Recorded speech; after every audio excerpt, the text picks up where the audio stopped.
ರಾಜ ವಿಕ್ರಮ ಸಿಂಹನು ದೇವದುರ್ಗವನ್ನು ಬಹಳ ವರ್ಷಗಳಿಂದ ಆಳುತ್ತಿದ್ದನು. ಅವನು ದಯಾಳು ಆಗಿದ್ದನು. ಒಂದು ದಿನ ಅವನು ಪಟ್ಟಣ ಪ್ರದಕ್ಷಿಣೆ ಮಾಡಿಕೊಂಡು ಅರಮನೆಗೆ ವಾಪಸ್ಸಾಗುತ್ತಿದ್ದಾಗ ಒಂದು ಕಡೆ ಒಂದು ನಾಯಿ ತನ್ನ 7-8 ಮರಿಗಳೊಂದಿಗೆ ವಾಸವಿರುವುದನ್ನು ಕಂಡನು. ಆಗ ಅವನ ಮನದಲ್ಲಿ ಮೂಡಿದ ಒಂದು ವಿಚಾರಕ್ಕೆ ಉತ್ತರ ತಿಳಿಯಲಿಲ್ಲ.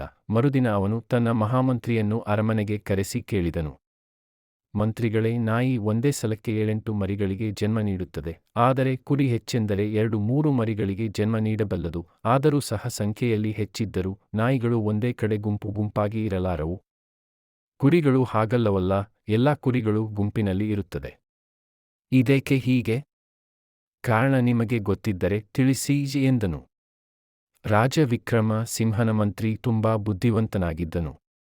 ಅವನು ಸ್ವಲ್ಪ ಕಾಲ ಯೋಚಿಸಿ, ಮಹಾಪ್ರಭು, ನಾಳೆ ನಾನು ನಿಮ್ಮ ಸಂಶಯವನ್ನು ನಿವಾರಿಸಲು ಪ್ರಯತ್ನಿಸುತ್ತೇನೆ ಎಂದನು.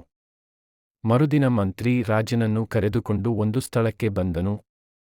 ಅಲ್ಲಿನ ಒಂದು ಕೋಣೆಯಲ್ಲಿ 20 ನಾಯಿಗಳನ್ನು ಕೂಡಿ ಹಾಕಲಾಗಿತ್ತು. ಅದರ ಮುಂದೆ ರೊಟ್ಟಿ ತುಂಬಿದ ಒಂದು ಬುಟ್ಟಿಯನ್ನು ತಂದಿಟ್ಟರು.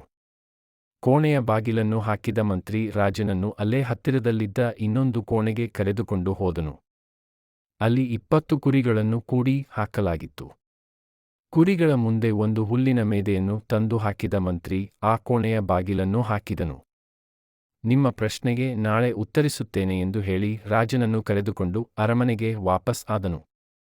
ಮರುದಿನ ಮಂತ್ರಿಯು ರಾಜನನ್ನು ಕರೆದುಕೊಂಡು ಮೊದಲು ನಾಯಿಗಳಿರುವ ಕೋಣೆಗೆ ಹೋಗಿ ಅದರ ಬಾಗಿಲನ್ನು ತೆರೆದನು. ಅಲ್ಲಿ ನೋಡಿದರೆ ಆಶ್ಚರ್ಯ ಕಾದಿತ್ತು. ಮಹಾರಾಜನಿಗೆ ಅಲ್ಲಿರುವ 20 ನಾಯಿಗಳು ತಮ್ಮೊಳಗೆ ಕಚ್ಚಾಡಿಕೊಂಡು ಕೈಕಾಲು ಮುರಿದುಕೊಂಡು ಒಂದೊಂದು ಕಡೆ ಬಿದ್ದಿದ್ದವು. ರೊಟ್ಟಿಗಳೆಲ್ಲ ಕೋಣೆಯಲ್ಲಿ ಚೆಲ್ಲಾಪಿಲ್ಲಿಯಾಗಿ ಹರಡಿ ಬಿದ್ದಿದ್ದವು. ನಂತರ ಮಂತ್ರಿಯು ರಾಜರನ್ನು ಕುರಿಗಳನ್ನು ಕೂಡಿ ಹಾಕಿರುವ ಇನ್ನೊಂದು ಕೋಣೆಯತ್ತ ಕರೆದುಕೊಂಡು ಹೋಗಿ ಕೋಣೆಯ ಬಾಗಿಲನ್ನು ತೆರೆದನು. ಅಲ್ಲಿ ರಾಜನಿಗೆ ಇನ್ನೊಂದು ಆಶ್ಚರ್ಯ ಕಾದಿತ್ತು. ಕುರಿಗಳೆಲ್ಲ ಹೊಟ್ಟೆ ತುಂಬ ಹುಲ್ಲನ್ನು ತಿಂದು ಸಂತೃಪ್ತಿಯಾಗಿ ಒಂದೇ ಕಡೆ ಗುಂಪಾಗಿ ಸೇರಿದ್ದವು. ಆಗ ಮಂತ್ರಿ ರಾಜನನ್ನು ಉದ್ದೇಶಿಸಿ, ಮಹಾಪ್ರಭು, ಈಗ ನಿಮ್ಮ ಪ್ರಶ್ನೆಗೆ ಉತ್ತರ ಸಿಕ್ಕಿದೆ ಎಂದು ಅಂದುಕೊಳ್ಳುತ್ತೇನೆ ಎಂದನು. ಮಂತ್ರಿಯ ಜಾಣ್ಮೆಗೆ ಮೆಚ್ಚಿ ತಲೆದೂಗಿದ ರಾಜೇ, ಹೌದು ಮಂತ್ರಿಗಳೇ, ನಿಮ್ಮ ಮಾತು ಸರಿ. ನಾಯಿಗಳ ಸ್ವಭಾವವೇ ಹಾಗೆ. ತಾವು ತಿನ್ನುವುದಿಲ್ಲ, ಇನ್ನಿತರ ನಾಯಿಗಳಿಗೂ ತಿನ್ನಲು ಬಿಡುವುದಿಲ್ಲ. ಒಂದು ನಾಯಿ ಇನ್ನೊಂದು ನಾಯಿಯನ್ನು ಕಂಡೊಡನೆ ಕಾದಾಟಕ್ಕೆ ಬರುತ್ತದೆ. ಸಹಜೀವನ, ಸಹಬಾಳ್ವೆ ಎಂದರೆ ಅವುಗಳಿಗೆ ಗೊತ್ತಿರುವುದಿಲ್ಲ. ಆದರೆ ಕುರಿಗಳು ಹಾಗಲ್ಲ, ಸದಾ ಹಿಂಡು ಹಿಂಡಾಗಿರುತ್ತವೆ. ಏನೇ ಸಿಕ್ಕಿದರೂ ಎಲ್ಲಾ ಕುರಿಗಳು ಹಂಚಿಕೊಂಡು ತಿನ್ನುತ್ತವೆ.